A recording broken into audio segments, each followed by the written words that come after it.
Bonsoir à tous et bienvenue dans le 19 en sport au Black Diams, l'équipe compiègnoise de patinage artistique synchronisé. Compiègne a organisé les trophées des Hauts-de-France ce week-end avec 37 équipes nationales et internationales.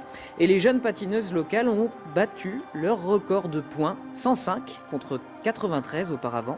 C'était le seul enjeu car elles étaient seules à concourir dans leur catégorie. On écoute deux membres de l'équipe interrogés par Valentine Leboeuf et Teddy Caruel. Déjà, ça aide une équipe quand on se connaît depuis longtemps à travailler ensemble. On se connaît, du coup, on peut travailler en fonction des autres, mais aussi c'est un travail très lourd au sol. On a beaucoup d'heures de sol pour répéter les bras pour qu'ils soient bien en même temps. On a des comptes pour les faire en même temps pour que ça soit bien synchro et voilà. C'est une habitude aussi à prendre. On se connaît, on a une habitude, on commence à savoir un peu quand est-ce que l'un va commencer à patiner et puis après on a beaucoup d'heures de travail. Ouais.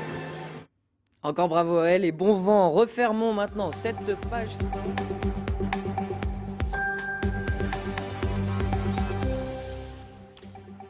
Bonjour à tous, bienvenue sur France 3 avec des Black Diams en patinage synchronisé lors du Trophée des Hauts-de-France. Oui, c'était tout le week-end du côté de la patinoire de Compiègne qui accueillait pour la première fois depuis sa réouverture une compétition de cette envergure.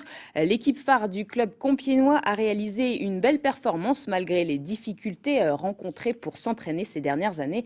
Reportage de Valentine Leboeuf et Teddy Caruel. Les premières notes retentissent. Et les 16 patineuses des Black Diams s'élancent. C'est parti pour 4 minutes de chorégraphie sur le thème du reflet, devant un jury très attentif et un public enthousiaste. Mais la journée a commencé tôt pour ces adolescentes de 14 à 17 ans. Restez concentrés, les yeux fermés, la tête en bas. Dernier conseil du coach, avant la répétition générale. 5, 6, 7, 8, Black Diams! Ultime préparatif, et à quelques heures de la représentation, les filles sont calmes. Elles s'entraînent 12 heures par semaine. C'est un travail très lourd au sol. On a beaucoup d'heures de sol pour répéter les bras pour qu'ils soient bien en même temps. On a des comptes pour les faire en même temps pour que ça soit bien synchro et voilà. C'est une habitude aussi à prendre.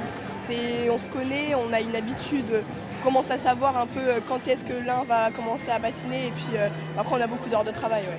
La plus grosse difficulté, je dirais, c'est de considérer l'individuel dans le collectif et de ne pas oublier que ce sont des adolescentes à part entière qui arrivent avec leur vécu familial, leurs histoires, les copains, les copines. Et ce sont des ados comme tout le monde qu'on doit gérer pour faire du sport de haut niveau. Les Black Diams n'ont pas d'équipe concurrente. Elles sont les seules juniors à patiner en première division. L'objectif est de battre les 93 points remportés la semaine dernière pendant la French Cup à Rouen.